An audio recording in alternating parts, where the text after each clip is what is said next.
Bom dia a todos, sejam muito bem-vindos ao Congresso Ambiental 2020. Estamos aqui, iniciamos hoje, teremos o primeiro e segundo dia, bastante conteúdo, sala 1 e sala 2, e então vocês podem acompanhar aí pela plataforma. Também agradeço a presença de todos que estão aqui presentes, agradeço também aos nossos patrocinadores, e já iniciaremos aí com o primeiro painel. Esse primeiro painel, todos estão online, então vocês poderão acompanhar o painel sobre retomada da economia verde, riscos e oportunidades ambientais. Teremos nesse painel a Ana Lucy Grise, parceira da Viex aí já há muitos e muitos anos. Ana Lucy, Ana Lu, é sócia da área ambiental do Verano Advogados. Ana Lu, obrigado mais uma vez aí pela presença, né, dessa vez virtual, mas muito obrigado aí pela presença e sempre pelo apoio. Acho que esse foi um painel que você construiu aí junto com a gente, então isso é muito, muito importante, né? E teremos também como debatedores o André França. O André é secretário de Qualidade Ambiental do Ministério do Meio Ambiente. Teremos também o José Feres. O José é coordenador de Estudos de Regulação e Desenho Institucional do IPEA. A Luzia Hirata, que é analista de Asset Management do Banco Santander. E também a Tatiana Sali, da Citave. Bom, acho que ninguém veio aqui para ficar me ouvindo, né? Então, qualquer questão, estamos aqui o apoio da Viex, seja presencial, seja online. Então, estamos aí e agradecemos novamente a presença de todos. Então, já passo a palavra à Ana Lu. Ana Lu, obrigado, é com você.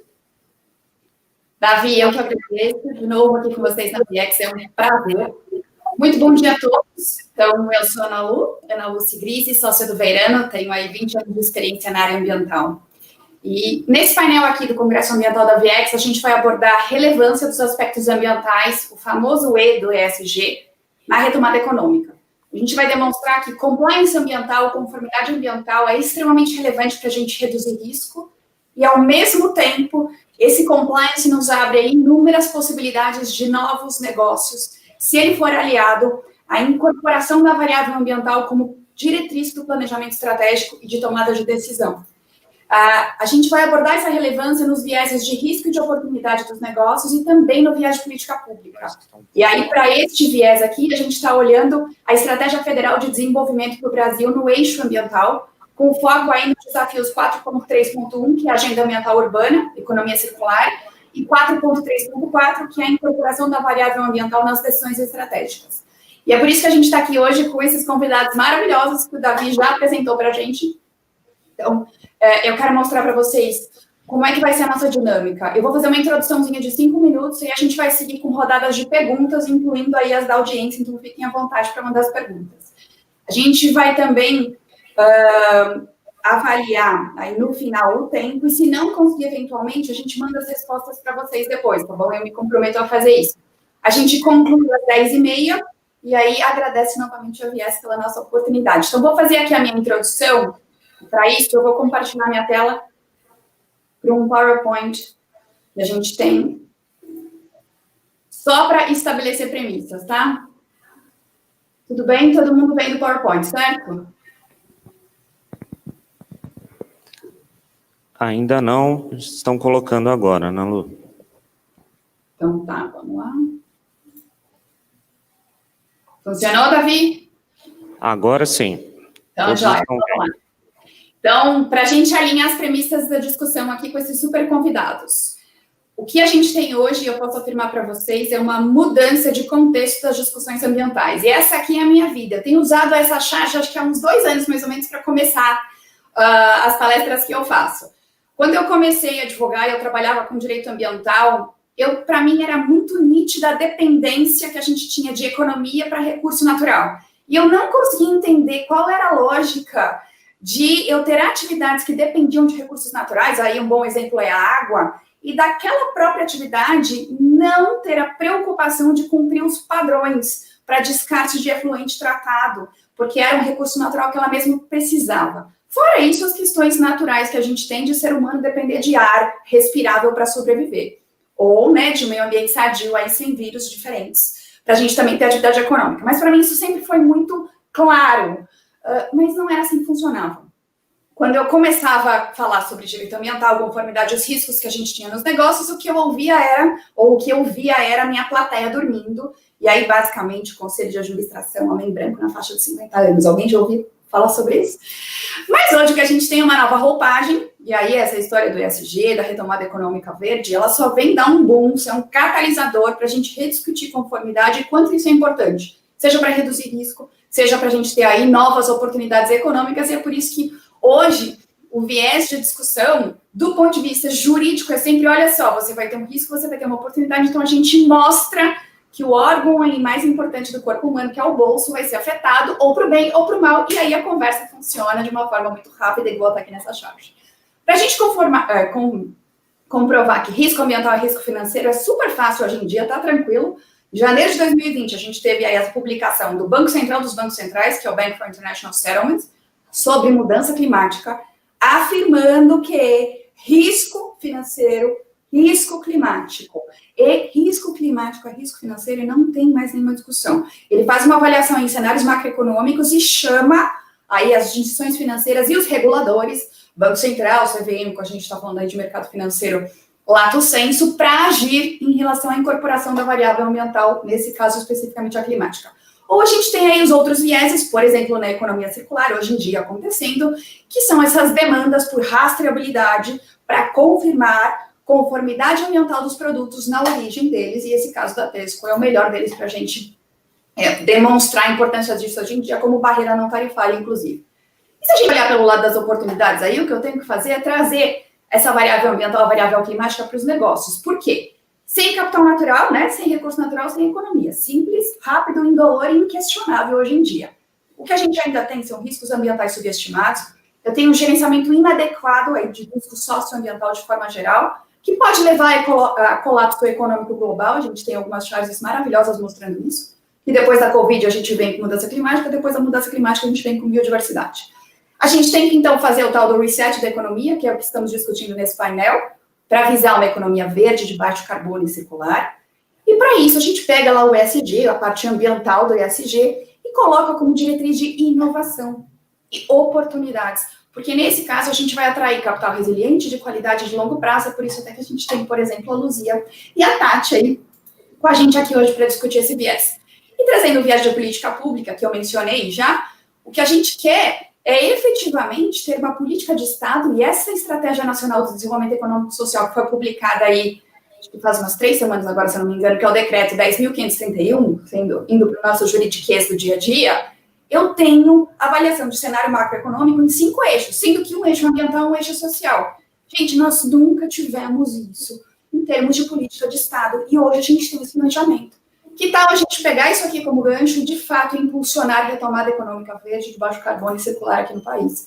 Para a gente evitar essas discussões e ser pegos de surpresa aí por eventuais leis que efetivamente se tornem barreiras tarifárias por motivos ambientais, a exemplo do que está acontecendo no Reino Unido agora, essa emenda de lei ambiental que está sendo preparada para comprovar a conformidade ambiental dos produtos nos países de origem, ou, por exemplo, aí no viés de investimento, para a gente conseguir assegurar que onde a gente decide investir, quando a gente tem juros baixos e a gente muda aí, ou diversifica os investimentos, vai para o ouro, quem sabe a gente não está usando um ouro que de fato foi esquentado no mercado? Como é que a gente assegura a conformidade ambiental do ouro que vai para o mercado de investimento, que é aquele que a gente investe no dia a dia e sequer consegue fazer essa avaliação de conformidade? E aí, trazendo um pouquinho também para a concretude, aí a gente tem de novo a Tati e a Luzia para isso aqui, com mais ênfase, o José Félix e o secretário André França, eles vão nos ajudar na parte da política pública, mas com a Tati e com a Luzia, o que a gente vai ver aqui é o seguinte: como é que eu construo, então, os rankings de ESG, a parte ambiental, como é que a gente faz essa avaliação para evitar que a gente esteja falando de greenwashing? E aí eu já tenho papers internacionais para me dizer sobre métricas de reporte, ou então para fazer essa correlação, métrica ambiental, métrica financeira, por exemplo, que é esse paper do IFRS aí que está em discussão.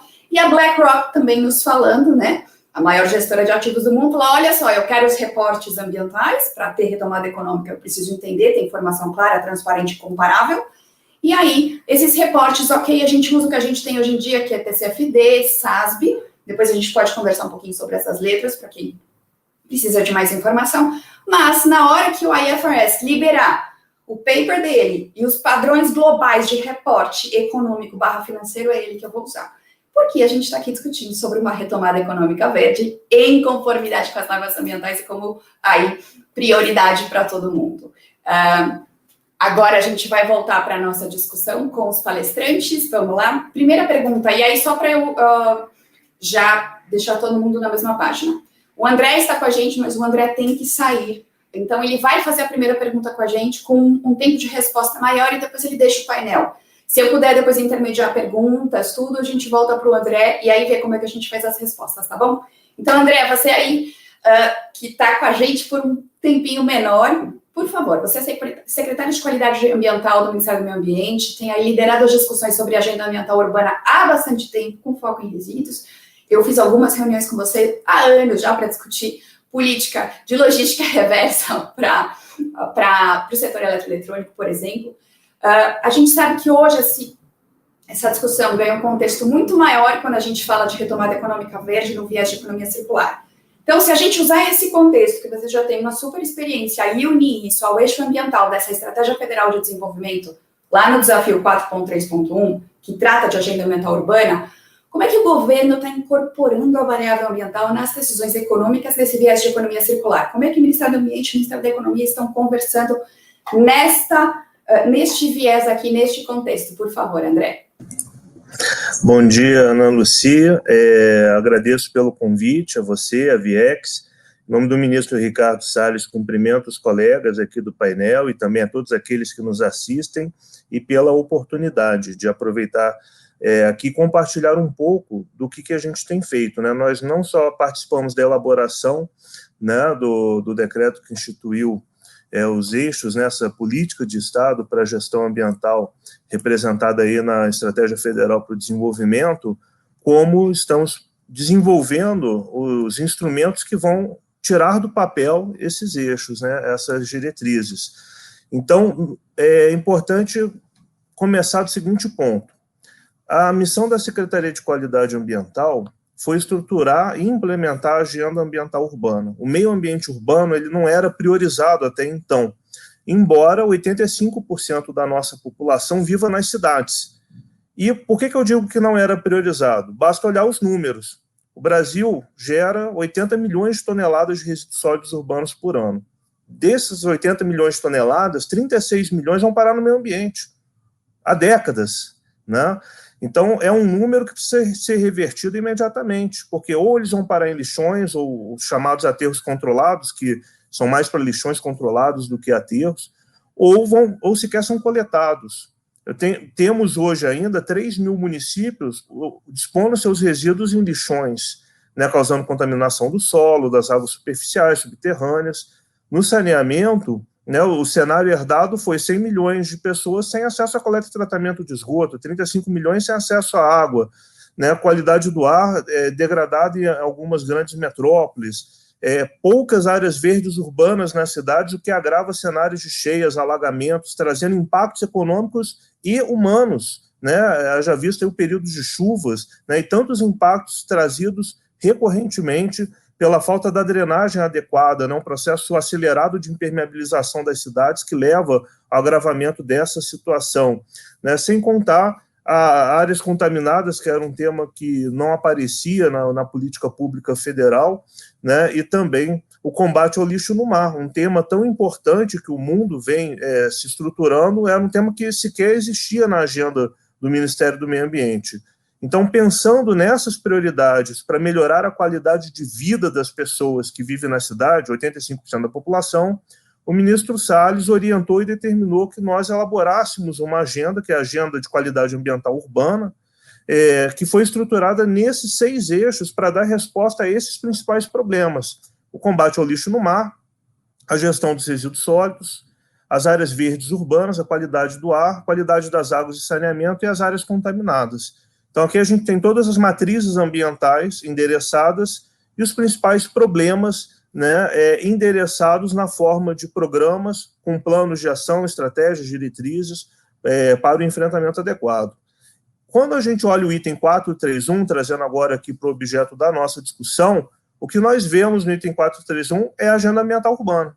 Ela foi construída em conjunto entre o Ministério do Meio Ambiente e o Ministério da Economia, esse item, e ele representa exatamente a Agenda Ambiental Urbana. Eu vou pensar aqui alguns tópicos, né, o tempo ele faz com que a gente tenha que eleger alguns itens para discussão, não dá para falar de todos detalhadamente, mas, de uma forma geral, no saneamento, o grande avanço e o que a gente tem de oportunidade é o que foi trazido pelo novo marco legal, indubitavelmente. Né, a previsão do Ministério da Economia é de atração de 700 bilhões de investimentos, geração de 700 mil empregos, apenas no saneamento básico, né, principalmente em relação à água e esgoto, porque saneamento básico, além de água e esgoto, também envolve resíduo sólido urbano e drenagem.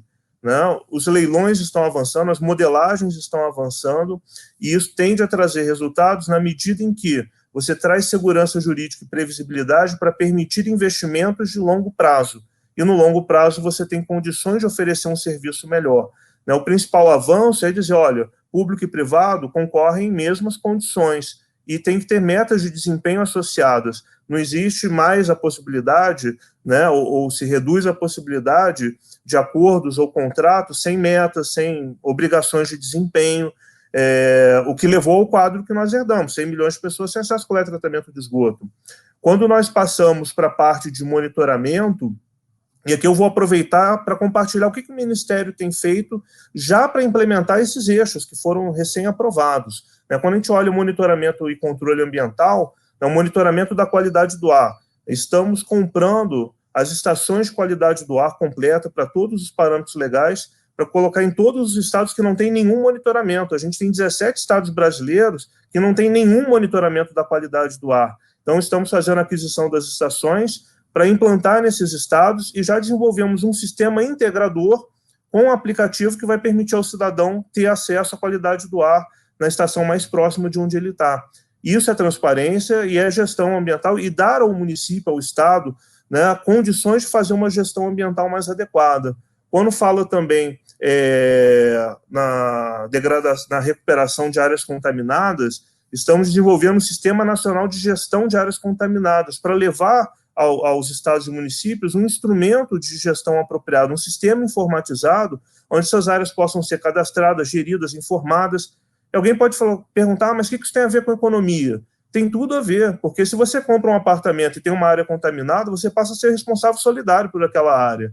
Né? Traz desvalorização imobiliária, afeta o mercado da construção civil, traz uma série de impactos, né, que precisam, que só não são mais percebidos porque não são mensurados. Né, a gente ainda faz pouco no Brasil análise de true value, né, que nos Estados Unidos, Europa é muito comum, a gente faz pouco ainda aqui para mensurar os impactos negativos oriundos da degradação da qualidade ambiental. Se a gente fizesse esses estudos, a gente teria uma outra percepção e priorização dos assuntos. Então, a Agenda Ambiental Urbana ela vem justamente trazer essa priorização para temas tão importantes que não eram tratados com ênfase anteriormente. Nessa linha também as áreas verdes urbanas. Né? A gente sabe o potencial de valorização imobiliária que as áreas verdes traz, mas não apenas isso. Ela também melhora a drenagem urbana, melhora a qualidade do ar, serve como barreira acústica, reduz ilhas de calor, né? Além de poder se associar a outras políticas públicas, como, por exemplo, a instalação de ciclovias, melhorar a mobilidade urbana e por aí vai. Então, a agenda ela tem essa perspectiva também de integrar diferentes políticas públicas para melhorar a qualidade de vida. Sobre as áreas verdes urbanas, eu convido quem ainda não conheceu, nós lançamos um aplicativo, um sistema e um aplicativo muito interessante chamado Cadastro Ambiental Urbano. Assim como tem o rural, nós lançamos o Cadastro Ambiental Urbano, que é um sistema de gestão das áreas verdes urbanas, justamente para que os municípios tenham um sistema informatizado para fazer a gestão adequada dos espaços verdes, parques, praças, jardins botânicos, enfim, está disponível já para os 5.570 municípios e para todos os estados gratuitamente. Tá? Cadastro Ambiental Urbano, quem tiver curiosidade, acessa portal CAU, CAU, né, de Cadastro Ambiental Urbano, e lá tem mais .gov.br, lá tem mais informações.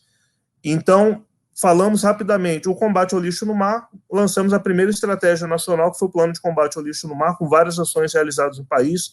Todos os resultados estão no site do Ministério, eu convido aqui, não dá para falar em detalhes todos, mas eu convido vocês a acessarem, e lá tem um painel só de resultados, todas as ações que foram feitas, mutirões realizados, tem muita informação interessante lá divulgada.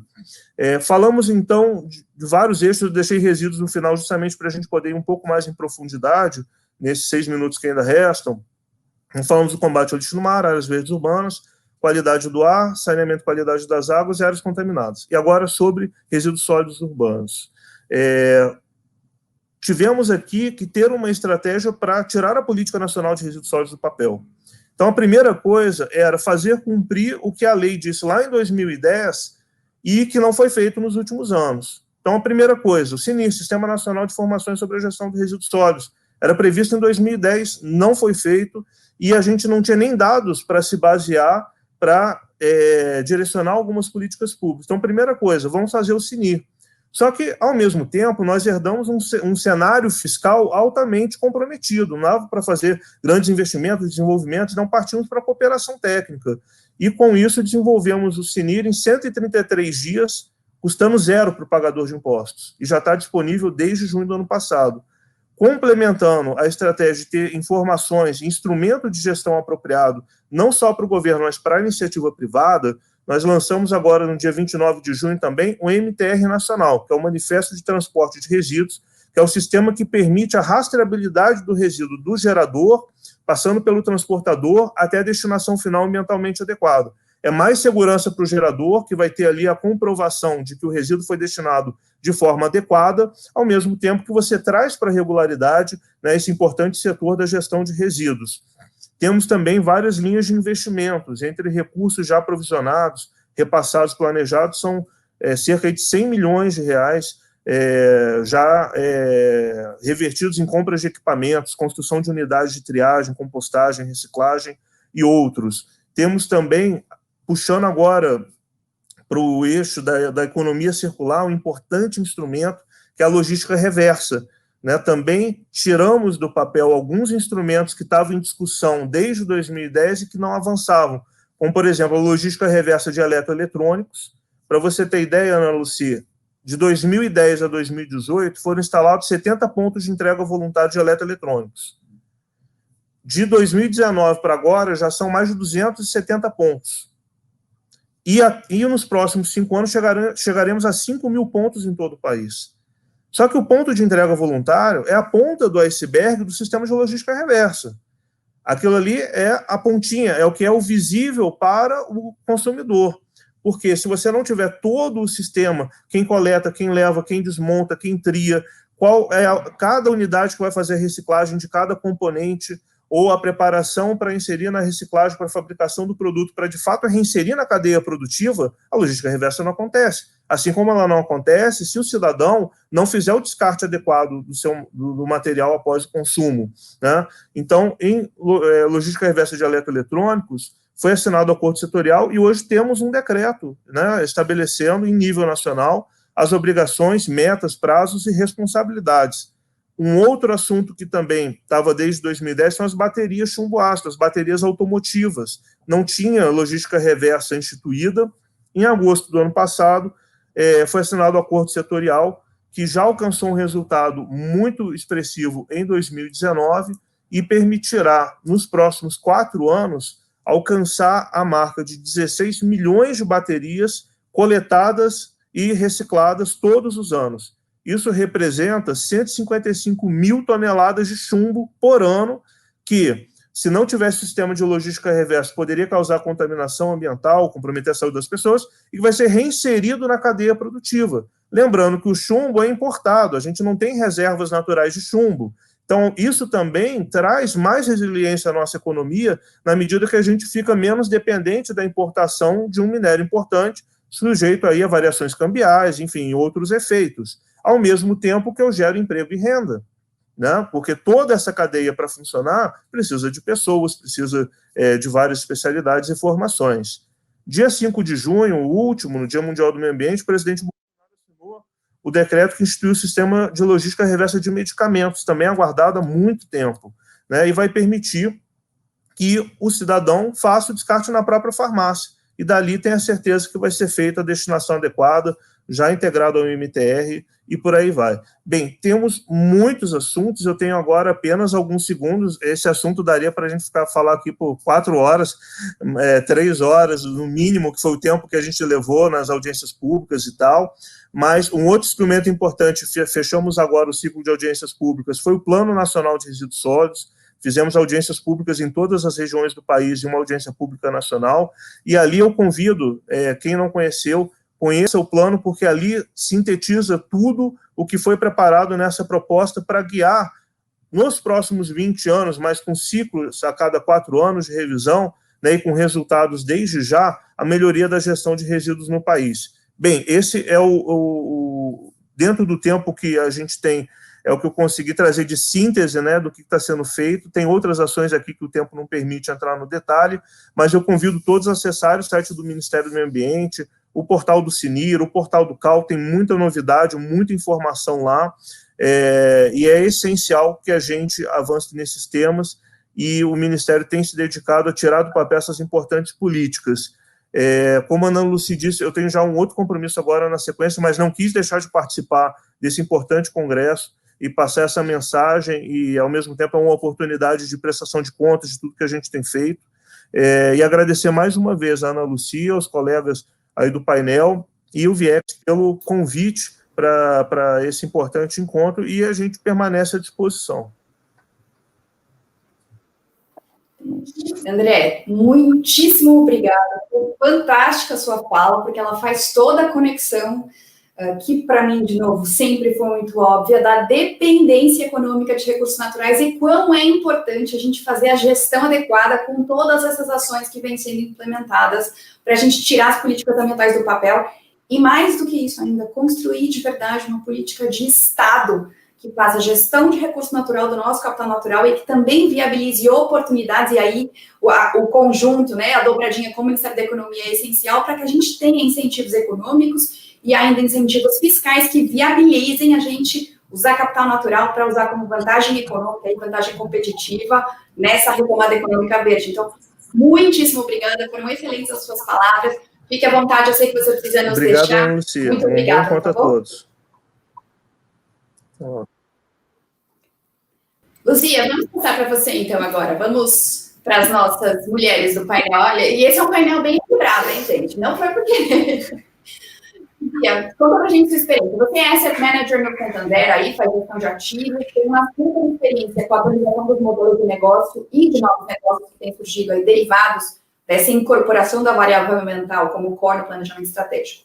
Como é que você usa aí seu chapéu de investidora no Santander para avaliar os ativos que tenham esse diferencial ambiental, uma viagem de oportunidade? Legal, Ana Lúcia, bom dia a todos, muito obrigada pelo convite de estar participando aqui nesse debate.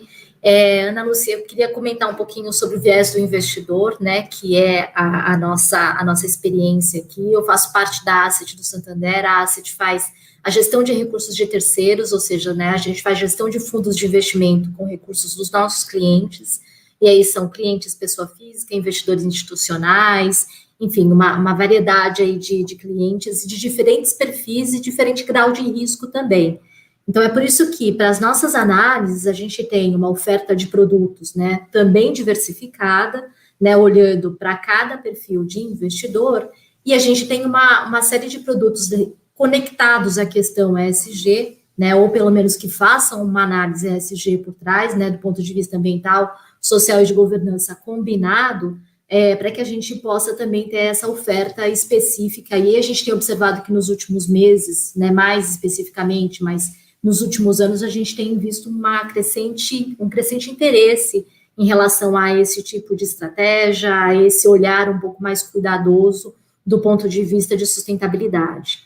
Bom, para fazer esse tipo de análise, para selecionar os ativos para os nossos fundos, né, e aí a gente está falando com fundos de renda variável, né, que são fundos de ação, ou fundos de renda fixa, no qual a gente olha, né, empresas também do ponto de vista de crédito corporativo, e outros tipos, né, de títulos de renda fixa, mas sempre que esteja atrelado a algum tipo de empresa, algum tipo de projeto, a gente consegue aplicar uma metodologia estruturada, né, no qual a gente avalia uma série de informações, uma série de dados, não somente como fonte a própria empresa, mas outras fontes das mais diversas, para que a gente possa ter uma opinião a respeito do desempenho de sustentabilidade daquela empresa, daquele projeto, mais especificamente, né.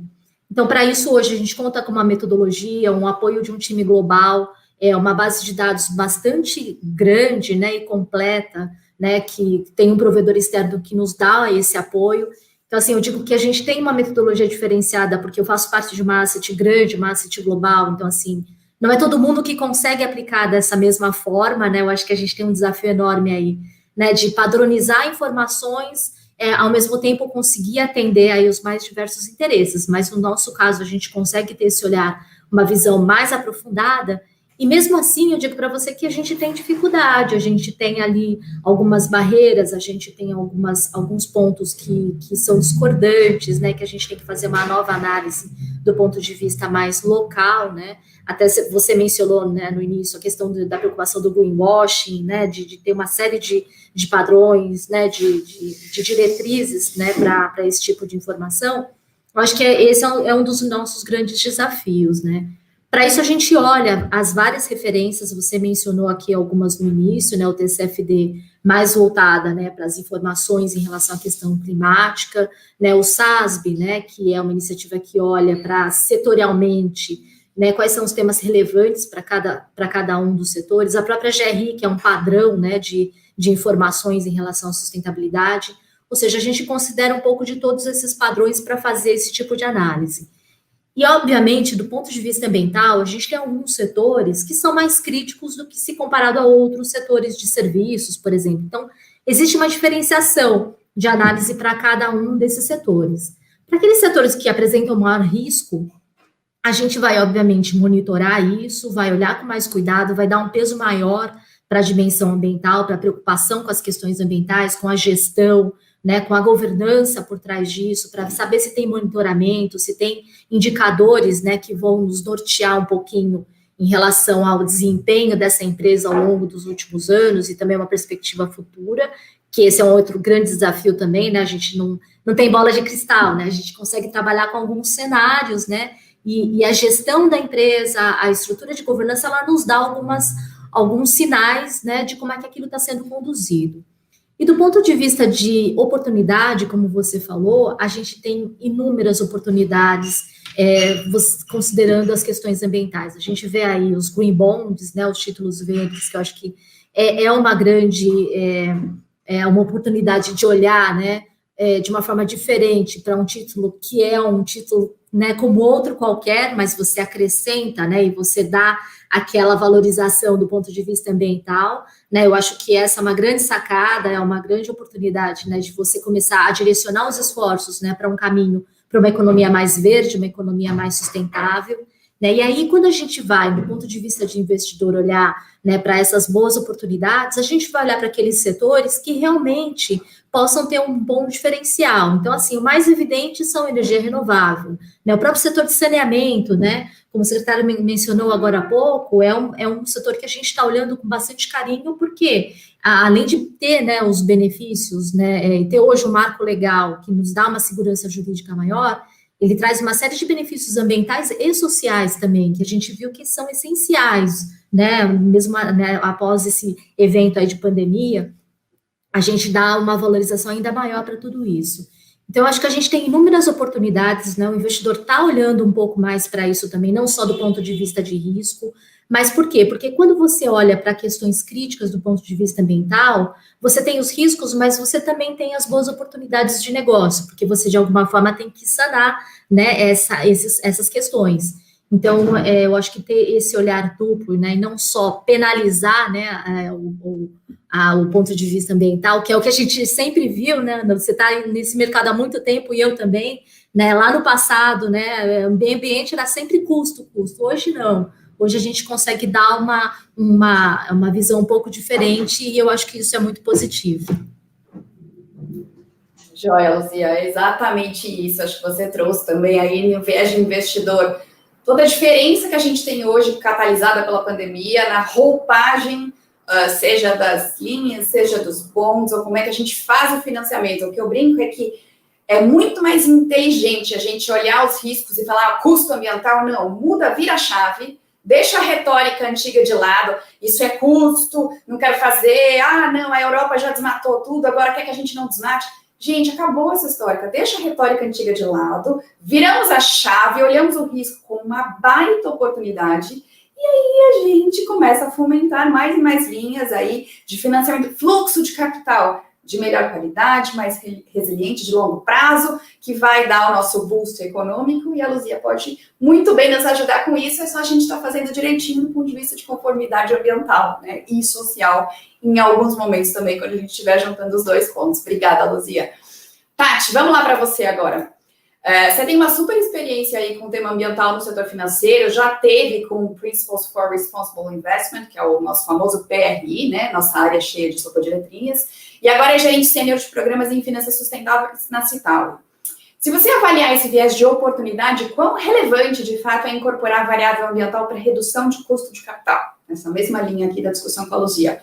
A gente teve essa notícia recente, para mim maravilhosa, de reabertura de uma emissão aí da Suzano, com metas atreladas à sustentabilidade, com uma captação com a menor taxa de juros da história da Suzano, e que, na minha avaliação, comprova que, no médio prazo, a gente já tem retorno financeiro atrelado à incorporação da variável ambiental aos negócios. Então, eu consigo comprovar. Qual a sua opinião? Compartilha conhecimento com a gente aqui, por favor, Tati. Bom dia, queria agradecer o convite e dizer que é uma honra estar aqui dividindo esse painel com todos vocês, Ana, José, Luzia e o André, que teve que sair. E eu gosto que quando a gente tenta destrinchar um pouco a sigla do E, do S e do G, porque, na verdade, mostra a evolução da agenda. Porque é uma agenda que não é nova, eu acho que a gente precisa sempre reforçar que a gente vem como sociedade, como investidor e como empresa, de uma forma ou de outra, endereçando a sustentabilidade nos negócios. Então, a gente não pode desmerecer essa história muito longa do mundo e de todos envolvidos com o tema, para chegar onde a gente está chegando agora. E a hora que você desmistifica a sustentabilidade, que, na verdade, é perenidade, é estar aqui pelo longo prazo, e você olha o E, o S e o G, inclusive fica mais fácil para o investidor, tendo a Luzia na mesa, dele quantificar, avaliar e entender quais são os temas, quais são os critérios ou os fatores que ele precisa estar observando para conseguir cumprir com essa análise ou com esse dever fiduciário de gestão de risco. Então, eu acho que quando a gente quebrou a sustentabilidade nos 3 grandes pilares do ambiental, do social e da governança, a gente acaba facilitando essa conversa no aspecto da oportunidade. E eu acho que gestão de risco é oportunidade também, porque, na verdade, quando a gente tem uma visão holística, estruturada e sistêmica do que a gente está avaliando ou do que a gente está investindo, isso dá para quem toma a decisão até um conforto maior. Então, eu acho que a gente falou muito de oportunidades, mas eu acho que uma das coisas que fica comprovada no momento único que a gente vive, né, hoje, de pandemia, de mudança de culturas e de formas de convivência, é que a gente vive dentro de um sistema que busca equilíbrio e fazemos parte, né? O meio ambiente é onde estamos todos inseridos. E então não adianta querer fazer algo pela humanidade sem fazer algo pelo meio ambiente, sem ter um impacto social e sem ter uma ótima governança. Então tem uma frase que eu sempre falo que eu aprendi aí nos grandes debates de sustentabilidade nos últimos anos, que é uma empresa que está no vermelho não está olhando o verde. Isso tinha que ser um bom sinal para o investidor, porque financeiramente a gente já não olha mais o ambiental só como custo. O ambiental tem o risco envolvido, ele tem oportunidade. Porque eu estava aqui fazendo umas anotações enquanto o André falou, você falou, a Lu falou, e eu acho que existe todo um ciclo de inovação que a sustentabilidade busca e a tecnologia que hoje a gente tem acesso, que permite a gente ser a primeira, eu diria, né, no meu chute educado aqui, somos a primeira geração da humanidade que tem acesso à tecnologia, ao conhecimento, ao capital para fazer a transição para essa economia de baixo carbono. Precisamos de muita força de vontade e que o ritmo seja um pouco mais rápido do que o que a gente vem vendo nos últimos anos, simplesmente pela emergência do tema. Então, o World Economic Forum, né, o Fórum Econômico econômico mundial traz riscos ambientais e como os de maior probabilidade de ocorrer nesse ano de 2020 e daqui para frente. Então, a gente tira um pouco da subjetividade da sustentabilidade ou do ambiental quando a gente põe ele dentro da seara econômica. Então, eu acho que inovação, diversidade, equidade, tudo tem a ver com sustentabilidade, tem muito a ver com o pilar do eu, do A, né, do ambiental, porque é onde nós fazemos parte. A Terra não precisa ser salva, o que a gente precisa salvar é o sistema onde a gente vive, para que a gente possa continuar vivendo nele da melhor forma possível, usufruindo de tudo que a gente quer usufruir, a água, a comida, o ar, e inclusive a natureza. Então, eu acho que, para finalizar aqui, que eu sei que o nosso tempinho está contado, a gente tem também uma agenda global muito bem desenhada e que foi aceita por 190 e lá vai países, que são os Objetivos do Desenvolvimento Sustentável. E se você olhar todos eles, os 3 pilares, o A, o S e o G, fazem parte de todos os 17. Então, é difícil de destrinchar.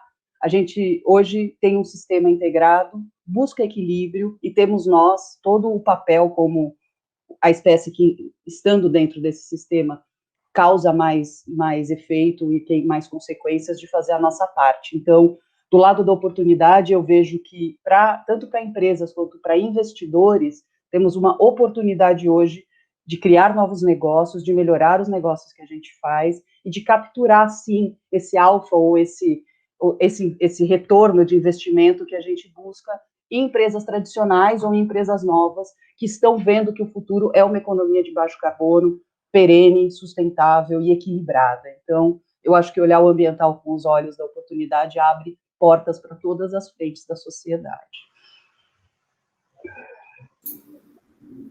Tati, é excelente. Eu sabia que eu ia ter, assim, convidados maravilhosos para falar, e a gente estava sempre na mesma página aqui, todos com a mesma premissa. Você sempre fez colocações muito inteligentes, na minha opinião, em relação aí ao balanço econômico-ambiental e também no viés do ESG, porque uma das minhas maiores preocupações nesse tema é que hoje ele é mídia, dia sim, dia não, né, e tem muita confusão em relação ao que cabe dentro de cada letra. O que eu vejo, assim, como primeiro momento as pessoas não conseguem fazer a segregação e não entendem efetivamente que dentro do E, dentro do S e do G, óbvio, eu tenho uma base regulada, aí o meu juridiquês do dia a dia, né, gigante, e que, óbvio, eu posso ter muitas outras iniciativas que cabem dentro desse ESG, que sejam não reguladas. Mas vamos combinar que eu não posso falar de outras iniciativas não reguladas se eu sequer comprovo conformidade com o que é regulado. Eu estou aqui, vou fazer um programa de carbono voluntário, vou neutralizar carbono, eu não sei até quando. Joia, só me confirme, então, que você tem licenciamento ambiental, que você está seguindo as normas de água, que você descarta efluente em padrão. E essa parte ainda não está muito clara. Do mesmo jeito que para o S, quando a gente fala da base regulada, você fala... Tá, joia, então norma trabalhista tá tudo certo, norma de saúde e segurança do trabalho, as nossas NRs da vida também tá tudo certo. Você fala, peraí, vamos dar um passo para trás. Então, a gente ainda tem muito para andar com essas 3 letras, é por isso que hoje a gente separou aqui especificamente para tratar riscos e oportunidades ambientais, que é o nosso famoso E do ESG, e vocês aqui são os meus 3 convidados ótimos para a gente debater isso, além do André, que já veio com o viés de política pública. E voltando ao nosso viés de política pública, agora temos José Félix, que aí é o cara da economia, que vai contar para a gente aqui como é que a gente teve essa integração Ministério da Economia, Ministério do Meio Ambiente, na hora de desenvolver a nossa política de Estado, de estratégia federal, que para mim, sinceramente, nos meus 20 anos, foi uma das melhores coisas que aconteceu, gente. Eu ter uma estratégia desenhada pelo Ministério da Economia que incorpore de 5 eixos, 2, um é ambiental e outro é social, a gente está em outro nível de conversa agora e cabe a nós fazer isso, de fato, sair do papel. Então, José, conta pra gente, você é coordenadora aí dos estudos de regulação da EPEA, já esteve envolvido diretamente com o governo na elaboração do desafio 4.3.4, que é a incorporação da variável ambiental nas decisões estratégicas aí, no eixo ambiental da Estratégia Federal de Desenvolvimento do Brasil. Como é que esse desafio foi delineado e qual é a percepção do governo em relação a essa integração, questão ambiental, nas políticas econômicas? Por favor, José. A todos, queria agradecer a Ana Lucia aí pelo convite, saudar também a Luzia, a Tatiana e o André, né, que foi meu grande interlocutor durante esse planejamento, né, que não está mais conosco, mas é um prazer estar aqui, e agradeço também a Viex, né, a oportunidade de estar nessa conversa com pessoas tão interessantes. Bom, vou falar um pouquinho primeiro sobre a Estratégia Federal de Desenvolvimento, e entender o que ela é, porque talvez algumas pessoas ainda não conheçam, né? Na verdade, ela é um instrumento de planejamento de longo prazo do governo federal. Então, ela envolve um ciclo de 12 anos, e, na verdade, o ciclo de planejamento do governo tem 3 tipos de instrumentos. Esse EFD, que a gente chama de Estratégia Federal de Desenvolvimento, ele é o de longo prazo. Então, ela traça as diretrizes de 2020 até 2031, né?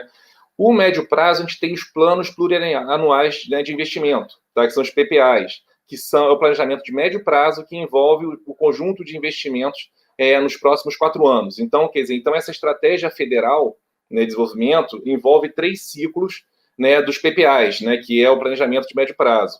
E no curto prazo tem a própria programação orçamentária. Então, é como se a Estratégia Federal de Desenvolvimento articulasse, né, e desse o pano de fundo, né, do sistema de planejamento do governo federal. E, né, nessa rodada de 2020 a 2031, que foi divulgada agora em outubro, teve 5 eixos, e o eixo que eu vou falar aqui um pouco é o eixo ambiental, né, que é uma área que eu já milito no IPEA há muito tempo, minha formação em economia do meio ambiente, comecei com recursos hídricos, né, participei do IPCC, né, na parte de mudança climática, e aí, né, o IPEA foi convidado, né, a auxiliar nos 5 eixos, né, e o que é importante também falar é que, pelo fato do IPEA participar, o IPEA é um órgão de Estado. Então, esse documento, em princípio, não representa uma visão do governo de curto prazo. Claro que a gente conversa com os membros do governo, a gente conversou com o André, conversamos com o MMA, com outras pessoas do Ministério da Economia, mas, em princípio, ela reflete um planejamento de Estado e não de governo. Então, deveria refletir, né, qual é a nossa visão de futuro como país e onde a gente quer chegar. Tá? E nessa visão de futuro, no eixo ambiental, nós temos os indicadores meta, que é para, de fato, né, definirmos objetivos onde nós vamos chegar, e os desafios, que tem entre eles, que eu vou falar um pouco mais na segunda parte, a promoção dos negócios sustentáveis. Tá? Bom, então, nessas metas que a gente traçou para 2031, nós tentamos fazer uma combinação de 2 elementos. São 8 indicadores que nós usamos, né, que a gente tem o estado atual, e onde nós queremos chegar com esses indicadores até 2031. Sendo 3 são indicadores aceitos muito assim na comunidade internacional, né, que é a poupança genuína, né, que é do Banco Mundial, temos o índice de performance ambiental, que é da Universidade de Yale, e temos a pegada ecológica, né?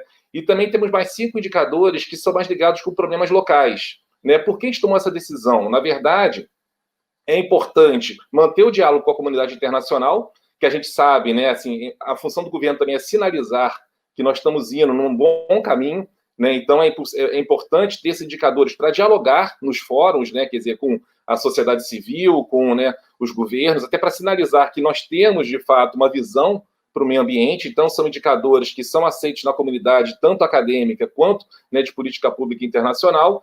E, por outro lado, é importante também, né, esses indicadores que a gente chama mais locais, porque tem problemas que são típicos do Brasil, que não são tão explícitos nos indicadores internacionais. Então, como o André falou, né, a qualidade urbana é um problema do Brasil muito sério. Então, nós temos também coisas sobre saneamento, sobre gestão de resíduos sólidos, que muitas vezes não transparecem nos indicadores internacionais. Então, o que a gente fez foi uma combinação, né, de indicadores internacionais para fazer o acompanhamento internacional e até sinalizar, né, como é que nós estamos na nossa performance ambiental na comunidade internacional, com alguns indicadores que a gente chamou para consumo interno, né, quer dizer, então, para tratar de questões específicas, tá, do nosso país, né, os grandes desafios ambientais do nosso país. Tá?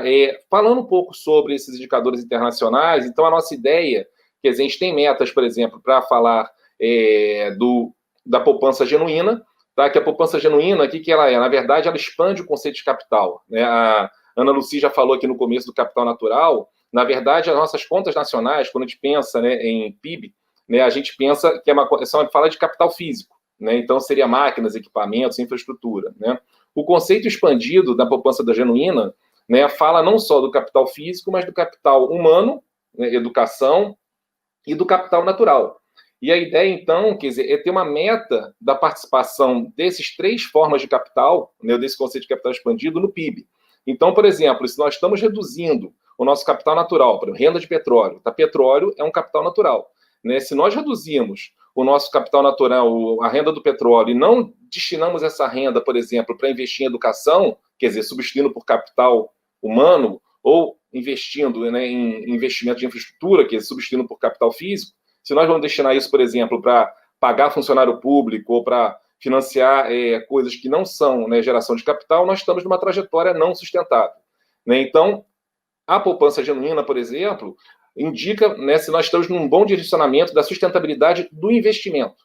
Né? Então, é importante sinalizar, olha, estamos usando a renda do petróleo, a renda mineral, a renda de recursos naturais, mas estamos convertendo ela em outras formas de capital. Então, isso é sustentável. Né? O que seria não sustentável é usar, por exemplo, renda de petróleo ou renda de algum recurso natural para financiar atividades de custeio, por exemplo. Tá? A parte né, da pegada ecológica mostra a sustentabilidade, né, dos nossos padrões de produção e consumo. Né? Então, a gente mostra para o mundo, olha, nós temos uma meta aqui, né, de manter esse padrão de pegada ecológica. Com isso, então, a gente não vai sobrecarregar, né, os nossos serviços ecossistêmicos. Então, a gente tem um componente que fala de sustentabilidade de investimento, que é a poupança genuína, um componente que fala da sustentabilidade do padrão de produção e consumo, e um componente que fala da qualidade da nossa gestão ambiental, né, da nossa política ambiental, que é o índice de performance ambiental, que indica um pouco, né, as características, né, que se são adequadas às nossas instituições e às nossas políticas ligadas ao meio ambiente. Né? Então, com esses 3 indicadores, a gente tentou, né, sinalizar, que é importante até mesmo, né, para o setor privado, que o governo sinalize, né, também o comportamento, né, qual a postura dele no meio ambiente. Então, a nossa ideia é, com esses 3 indicadores, que são amplamente aceitos na comunidade internacional, sinalizar, né, em que direção nós estamos andando, até para ver se nós estamos, né, quer dizer, evoluindo bem, de acordo com esse nosso plano de futuro, né, se de fato nossos investimentos, nossos padrões de consumo e nossa política ambiental está seguindo padrões sustentáveis. Isso é importante como sinalização, até mesmo para conseguir os investimentos do setor privado. Né? Além disso, tem essa questão, né, de ser, do documento, né, do EFD, da Estratégia Federal de Desenvolvimento, ser um orientador, né, para todos o governo, né, quer dizer, para tomada de decisões para evitar, né, políticas que são conflituosas, né, que muitas vezes ocorrem mesmo, né, que sejam de uma maneira com boas intenções, entre aspas. Né? Por exemplo, para dar um exemplo de políticas que são inconsistentes, lembrar na crise econômica, por exemplo, né, a gente teve a redução dos IPI, do IPI dos automóveis. Né? Quer dizer, isso aí está claramente, né, inconsistente, por mais que seja bom para a macroeconomia, para a retomada, isso é inconsistente, por exemplo, né, com uma meta ambiental. Né, quer dizer, porque você, né, por um lado, você tem o setor automotivo, né, com o regime automotivo que premia os ganhos de eficiência dos automóveis, por exemplo, né, o que é absolutamente em linha, né, com os padrões ambientais. Por outro lado, você tem o IPI, né, sendo reduzido, que vai fomentar, né, o uso, por exemplo, de transporte individual. Né? Então, esse tipo de coisa, a ideia do EFD, né, da Estratégia Federal de Desenvolvimento, é dar diretrizes gerais, né, de modo que oriente, claro que não é mandatório, mas é uma orientação geral, né, para qual é o princípio que deve ser aplicado, né, nas políticas públicas em geral do Brasil. Né? E, além disso, quer dizer, eu acho que é muito importante, quer dizer, para o governo, a gente tem feito um esforço muito grande, o IPEA, né, presta assessoria a vários ministérios, né, é tentar, de fato, alinhar o componente econômico com o componente ambiental. Né? Então, a gente defende, por exemplo, no IPEA, uma agenda de revisão do crédito agrícola, né, que, de fato, quer dizer, conceda subsídios para quem está gerando externalidades ambientais positivas. Né? Quer dizer, não é uma concessão de crédito, né, quer dizer, que não tem uma contrapartida ambiental. Né? Da mesma forma, a gente propõe, por exemplo, que uma reforma tributária do imposto territorial rural, né, hoje em dia, por exemplo, a gente acha que o imposto territorial rural não gera incentivos à conservação de floresta, né, gera incentivos ao desmatamento, muito pior, desincentiva a conservação. Né? Então, o nosso esforço, eu acho, né, quer dizer, que é tentar fazer reformas, né, de políticas, né, de modo que alinhe o componente ambiental com o componente econômico. Né? Então, acho que o EFD, né, tenta, de alguma maneira, gerar essa diretriz, tá, e esse é o caminho que nós estamos tomando. Eu vou voltar depois a falar sobre promoção de negócios sustentáveis, Ana Lúcia, eu vou voltar na segunda parte. Ok? Obrigado. Tá, José, foi ótimo, e você confirma toda a minha animação quando eu vi aí a estratégia publicada, o decreto publicado de fato, porque, para mim, Isso significava uma política de Estado, de fato, para longo prazo, incorporando variável ambiental aí, no nosso cenário econômico. E por incrível que pareça, José, eu tive muita gente me falando, não, mas isso não vai sair do papel de novo, isso agora a gente está fazendo só visando a OCDE, processo de acessão do Brasil para a OCDE.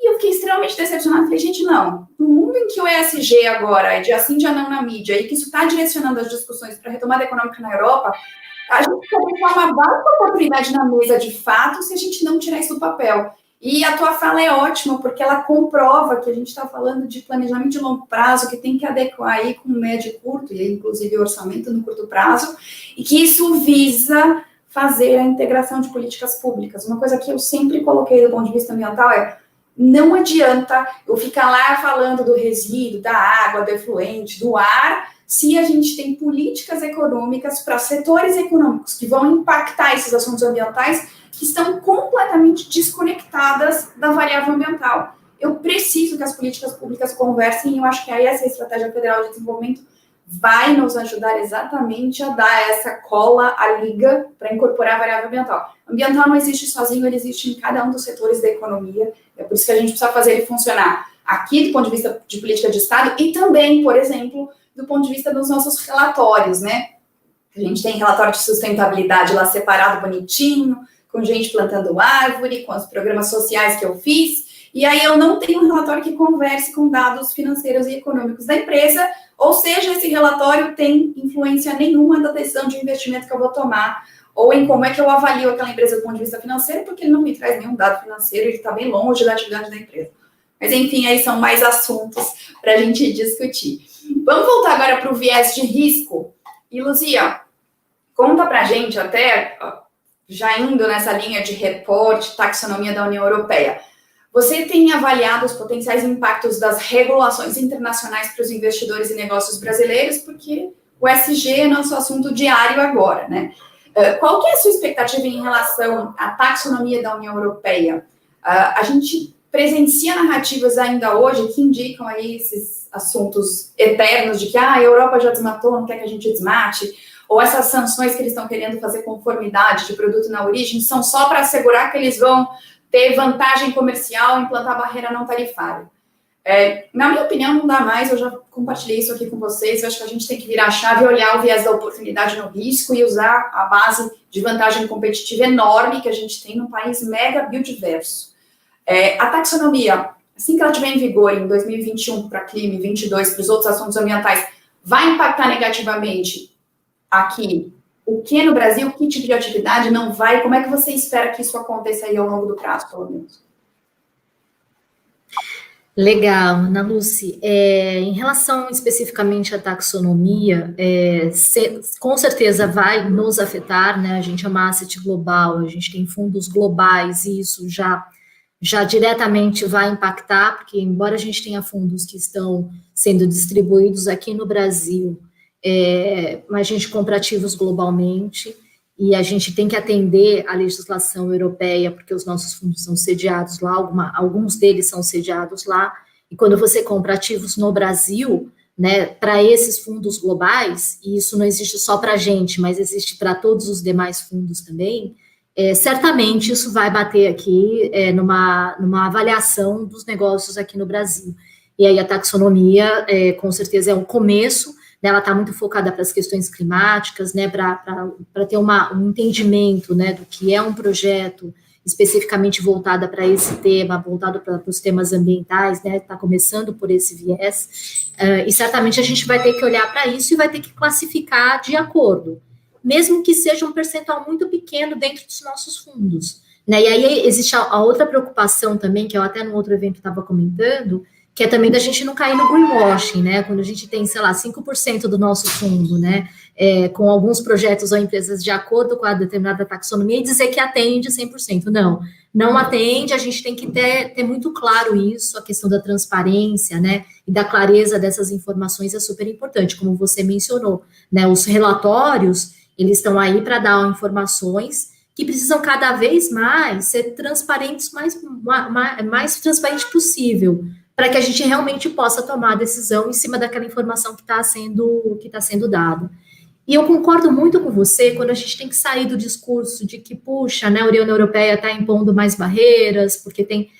Independentemente dos motivos, a gente, né, como país, a gente tem que se posicionar, a gente tem que mostrar claramente quais são as nossas vantagens, e do ponto de vista ambiental a gente tem inúmeras, e aí eu fico muito também feliz, né, de ver a fala do José Feres em relação a essa estratégia, porque eu acho que, de fato, tem que ter um posicionamento de Estado, né, e isso também é muito importante para o investidor, né, porque quando a gente tem uma segurança, uma clareza das regras, né, isso nos ajuda muito, porque quando a gente faz uma análise, né, dos negócios, a gente não está fazendo só no micro, né, da empresa, a gente está fazendo uma análise macro também. Então, você tem que considerar, né, você tem que ponderar toda a situação econômica, né, cada setor, como é que ele está posicionado, como é que vai impactar, né, uma possível regulação mais restrita do ponto de vista ambiental, do ponto de vista de clima, ou mesmo que não haja uma regulação de fato, mas que haja um movimento, né, de maior cobrança em relação a esses temas. E quando a gente tem um posicionamento muito claro de política pública, de Estado, isso ajuda muito, né, ao investidor ter clareza nesse ambiente macro, né, e de novo, cada setor vai ser afetado de uma forma diferente, tem setores que vão ter questões mais críticas a serem tratadas, tem outros setores, por outro lado, que vão ter inúmeras vantagens com esse cenário, né, de uma segurança jurídica maior. Então, eu acho que tudo isso se conversa, né? O mundo de investimentos hoje, ele está muito atento, né?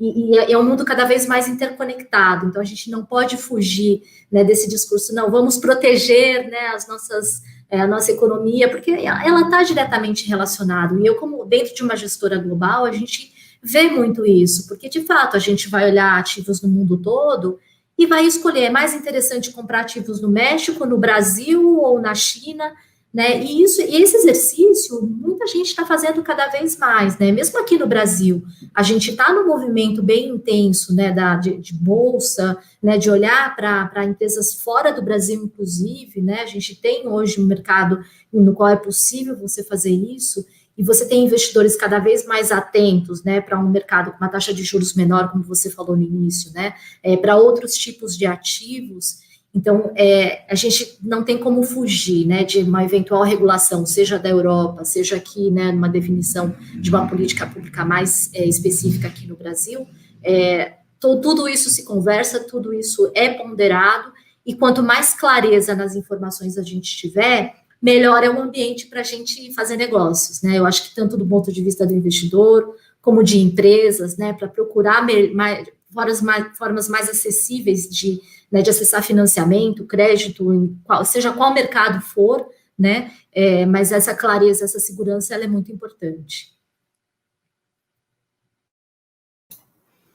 100% alinhadas, Luzia. De fato, eu acho que a gente tem que usar todos os nossos atributos aqui para vantagem competitiva mesmo, colocar ambiental no centro de planejamento estratégico e daí para frente a gente deslancha com retomada econômica verde. E a gente vai ficar super atrativo para os investidores, né? Tão fácil, tão simples, mas tão difícil de implementar. Pelo menos agora, no discurso já está mais fácil, a gente tem muito mais público já conhecendo essa informação para nos ajudar a tirar tudo do papel aqui.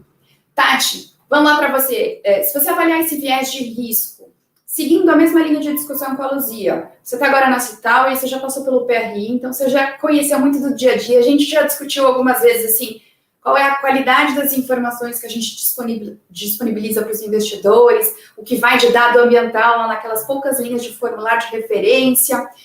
Na prática, o que você acha? Se a gente continuar com esse apetite de risco ambiental ainda muito alto, pela nossa conjuntura aqui de sistema ambiental de comando e controle com pouca eficácia, o ambiental ainda sendo avaliado só como custo, em algumas vezes, isso está mudando, mas ainda existe. O que você acha? Se a gente continuar com esse apetite de risco alto, como é que fica? O que você vê de risco efetivo a mais? Você mencionou o Fórum Econômico Mundial, aí a nossa listagem de impactos e probabilidade de ocorrência. Dá sua opinião para a gente, por favor. Claro. Conforme você disse, eu estou na Cital recentemente, então trabalhamos tanto com empresas quanto investidores fazendo análise de oportunidade de riscos ESG, com viés ambiental sempre muito bem focado, e você, conforme falamos antes, né, a gente já conversou muito sobre isso, então eu vou voltar um pouco, quando você fez a pergunta, né, da Luzia sobre a taxonomia da União Europeia, eu acho que, no meu sempre sincericídio, eu acho que regulação e qualquer tipo de legislação, em geral, ela está correndo atrás do que o mercado já vem fazendo. É muito difícil você regular algo que não existe ou que ainda é uma ideia.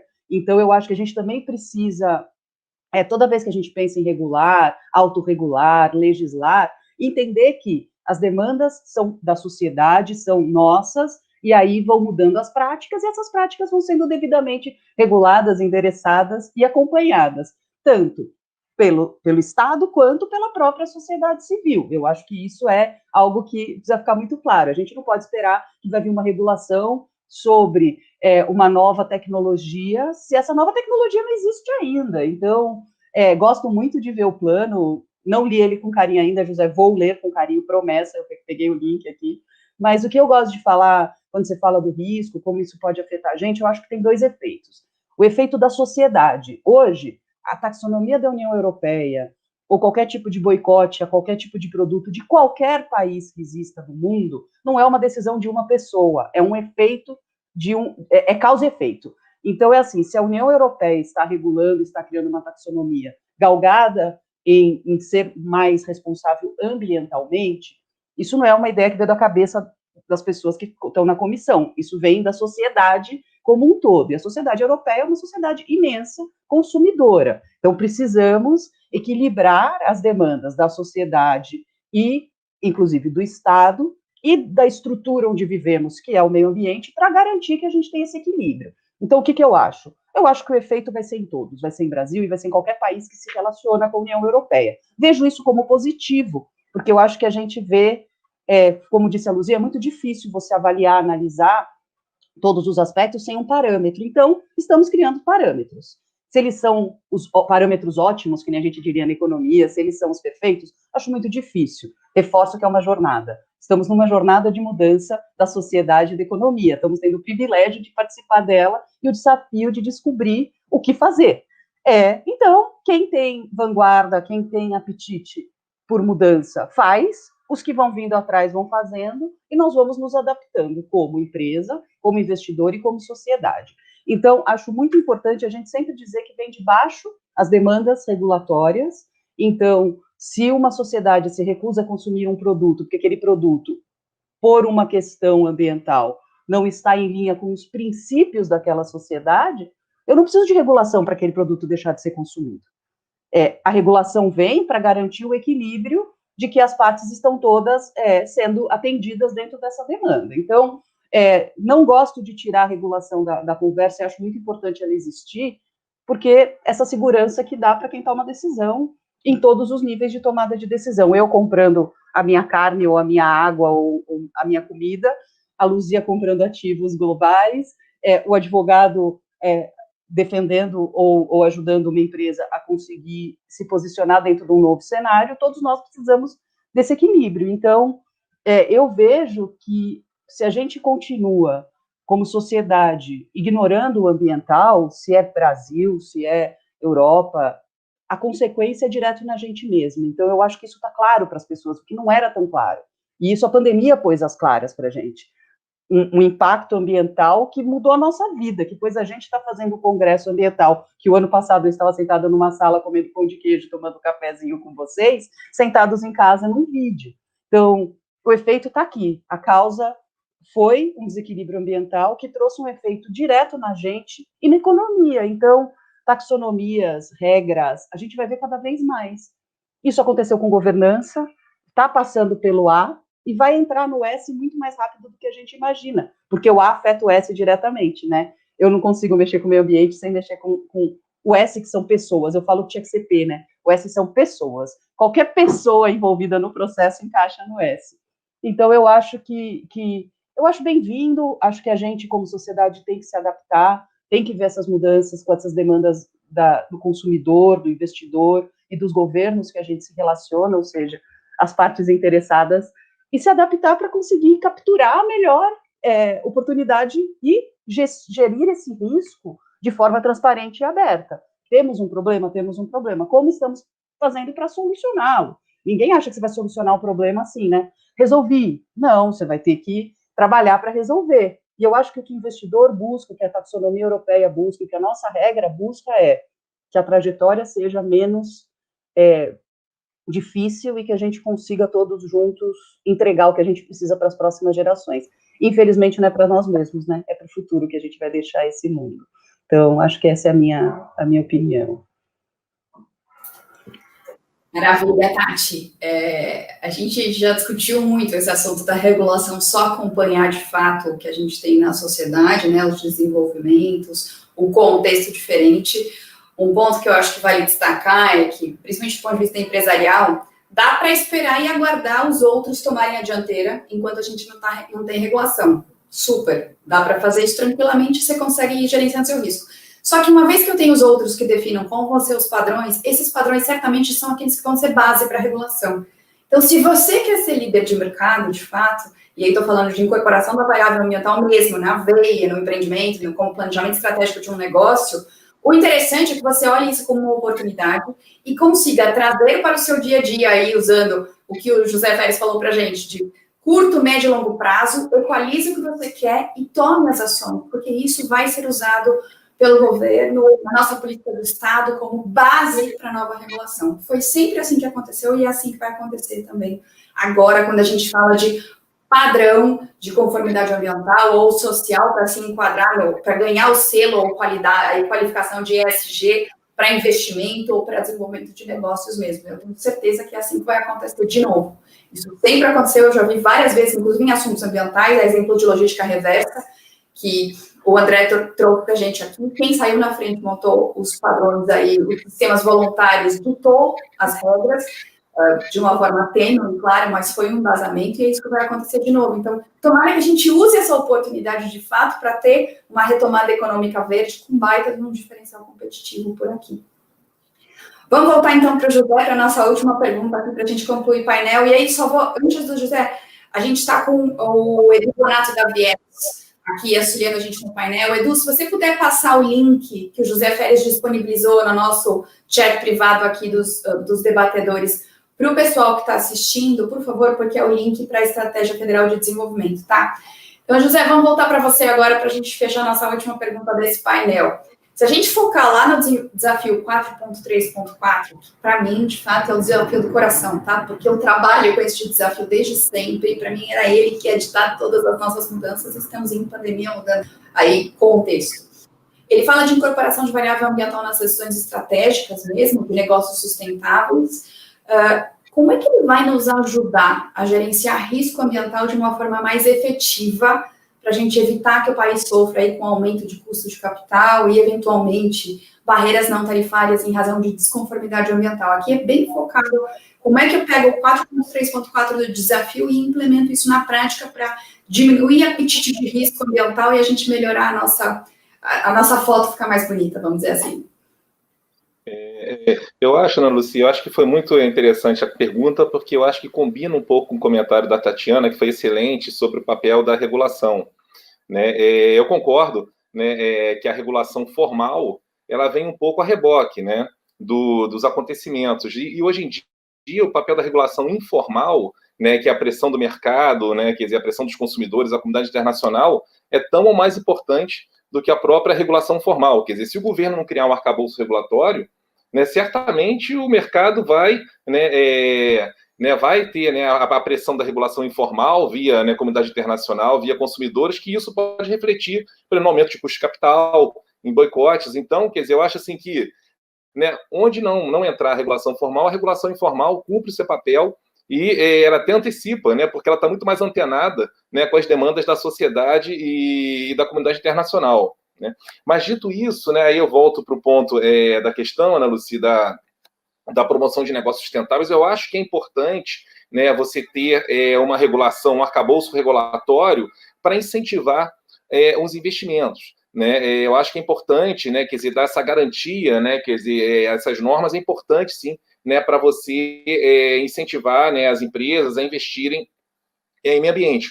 Por dois problemas. Né? O primeiro, por exemplo, é que nem sempre, né, o retorno privado, né, corresponde ao retorno social. Né? Por exemplo, hoje em dia, né, como, né, um proprietário rural ele não é remunerado, né, por conservar a floresta em termos de ganhos de carbono, né, se você você não der um incentivo econômico, né, através de uma política governamental para remunerar esse componente, pode ser, né, quer dizer, que do ponto de vista privado, né, o que ele queira conservar de floresta seja muito abaixo do que seria o ótimo social. Né? Então, quer dizer, eu acho que a política pública, a regulação, né, quer dizer, pode gerar os incentivos, né, e corrigir essas falhas de mercado, né, que acontecem com as externalidades, né, que as externalidades ambientais, muitas vezes, né, fazem com que o retorno privado e o retorno social estejam desalinhados. Né? E a ideia, de fato, é que a política pública traga a maximização do bem-estar social. Né? Então, acho que esse que é o objetivo da regulação. Né? Indo para mais específico o papel da regulação, né, a gente vê, por exemplo, situações, né, quer dizer, que tem, chama ganha-ganha, você tem ganhos ambientais e ganhos econômicos. Né? Por exemplo, a questão de intensificação da pecuária no Brasil. Né? Quer dizer, se você intensificar a pecuária, aumentando a taxa de lotação, aumentando a densidade, né, do gado no nosso pasto, você ganha ambiental, porque você reduz a pressão por desmatamento, e o retorno de uma pecuária intensiva, né, ela é maior do que uma pecuária extensiva, né, o retorno para o produtor rural. Né? Quer dizer, então, é um ganho ambiental e um ganho econômico. Né? Você recupera, né, a pastagem e você ainda gera mais renda, né, para o produtor rural. Mas a tecnologia existe. Né? Todo mundo, a gente vai nos congressos de agronomia, a gente sabe milhares de soluções tecnológicas, né, para fazer isso. Né? Mas a questão é a seguinte, o fato de você ter a tecnologia não quer dizer que ela vai ser adotada ou difundida. Né? Quer dizer, então, o grande desafio de política pública e até mesmo da regulação é, né, garantir, né, quer dizer, que, de fato...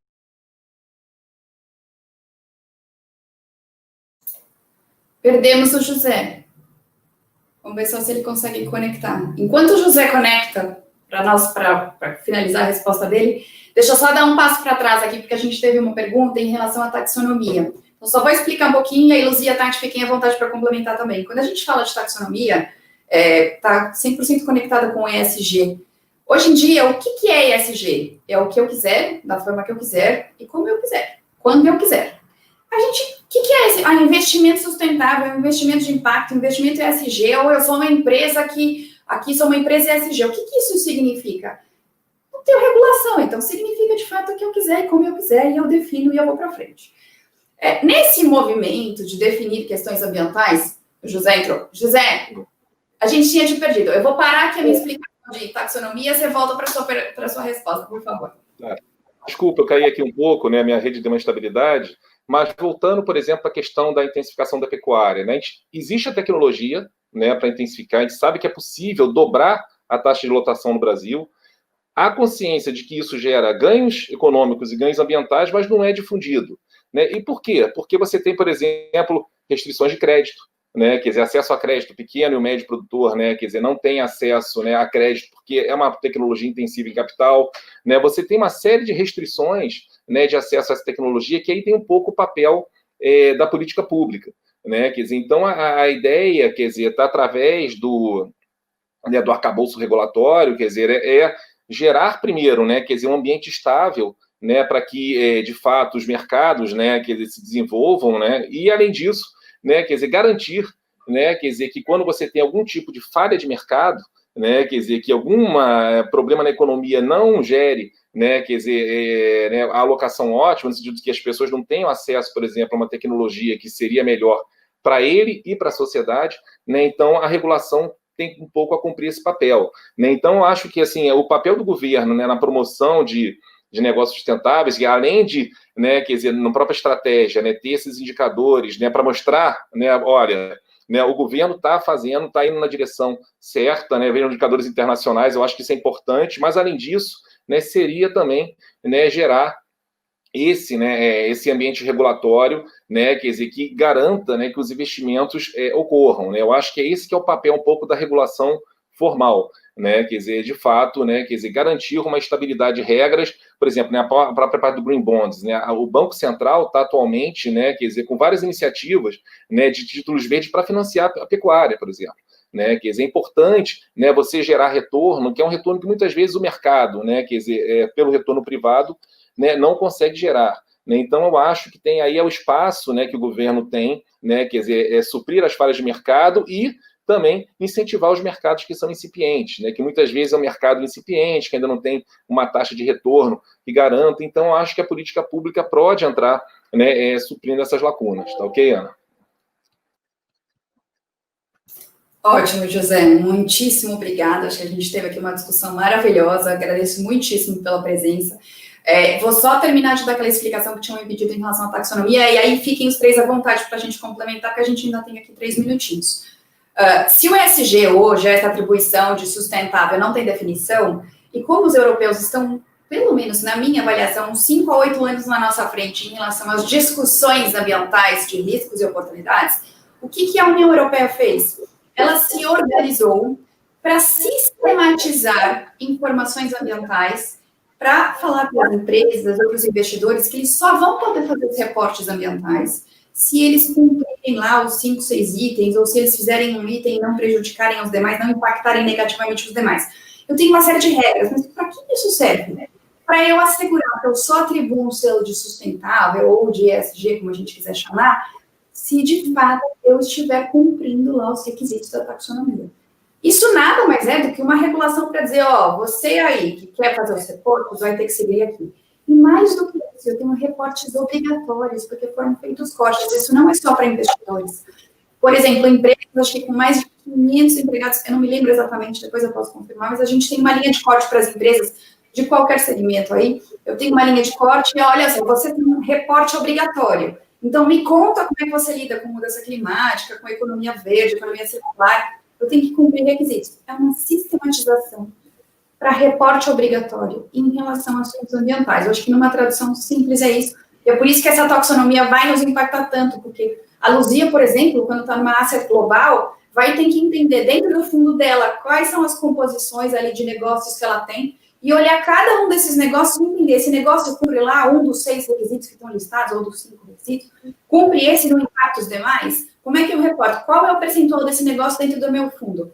É super complicado, por óbvio. Detalhamento de informação, e é de informação ambiental, gente. Ok? Ambiental. Conformidade ambiental, se a gente não tiver, não passa nem para a página seguinte. É por isso que a gente está discutindo aqui hoje. Luzia, Tati, José, se vocês quiserem complementar à vontade, a gente tem 2 minutinhos.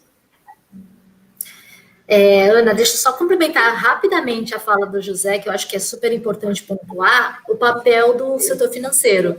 Eu acho que complementa, né? Você também mencionou, né, essa questão de restrição a crédito, da necessidade de você realmente, né, fazer sentido projetos, né, para pequenos produtores que muitas vezes, né, do ponto de vista financeiro, não dá o retorno adequado. Mas eu acho que as instituições financeiras têm um papel muito relevante hoje de repensar os negócios, né, considerando as variáveis ambientais, as variáveis sociais também. É só para complementar aí, que eu acho que é importante pontuar e dar tema para outros painéis, inclusive. Muitíssimo obrigada, Luzia. Tati, quer falar? Eu acho que a gente chegou a uma conclusão aqui, eu adorei a fala do José sobre a regulação, a soft regulation e a hard regulation, né? A regulação que a gente vê no governo versus o que o mercado diz. Eu acho que a gente é uma economia de mercado, e o mercado está dizendo para a gente para que lado a gente tem que correr. E eu concordo, as empresas que fizerem antes vão ser as empresas que vão conseguir se adaptar e vão sobreviver por mais tempo.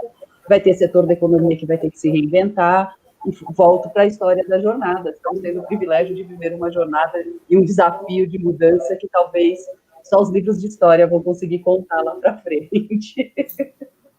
Concordo, eu acho, na questão de conformidade, né, eu acho que a Estratégia Federal de Desenvolvimento fala um pouco da conformidade também do ponto de vista governamental, né, quer dizer, né, se o governo ficar com um discurso, né, quer dizer, que não seja associado realmente ao desenvolvimento sustentável, a gente sabe que isso prejudica, aumenta o custo de capital para todo mundo, né, prejudica o setor privado. Então, eu acho que também esse documento, né, e esse tipo de orientação de longo prazo é um sinal forte, né, quer dizer, de conformidade mais macro, digamos assim, em termos de macro política, que eu acho que é fundamental para deixar realmente o setor privado, né, fazer a parte dele. Então, acho que o EFD, né, a Estratégia Federal de Desenvolvimento, pode ser pensada dentro desse esforço de conformidade macro para depois as empresas, né, quer dizer, terem também a segurança para fazer a conformidade delas. Então, acho que está muito bem alinhado, né, quer dizer, com, né, os esforços do setor privado, e espero né, quer dizer, que isso seja implementado dentro do possível aí nesse longo prazo, até 2031, a gente alcance as metas que estão ali traçadas. Joia, todos estaremos com essa esperança. Aliás, trabalhar na área ambiental tem que ser otimista. Então, otimismo sempre. Vamos chegar lá agora. Vou agradecer imensamente a presença de vocês. Foi ótima discussão aqui, nossa discussão virtual esse ano. Quem sabe o que acontecerá ano que vem. Davi, vou mandar a bola de volta para você, agradecendo super ao time da Viex aí com o nosso suporte, que a gente mantém essa parceria por muito tempo ainda. Que legal, Ana Lu. Acho que foi muito, muito positivo, muito produtivo o painel. O primeiro aqui de tantos outros que vão ter nesses 2 dias, né? Acho que esse tema daria para a gente ficar discutindo aí o dia inteiro, não só a economia verde, a geopolítica ambiental, ESG, o E, o S, o G. Então, acho que dá para a gente, com certeza, nos próximos eventos, esses temas eles vão ganhar cada vez mais força e, com certeza, estarão aí mais presentes, né? Então, acho que a gente só tem a agradecer aos debatedores, aos palestrantes, e a Ana Lu pela gentileza aí de coordenar o painel com maestria, e acho que teremos aí essa discussão aí crescendo cada vez mais. Agora aqui presencialmente a gente vai ter um intervalo para um café, e voltamos aí às 11 horas. Às 11 horas retornamos aí para o painel de licenciamento ambiental. Bom, agradeço novamente a presença de todos, estaremos aí de volta. Obrigado, gente.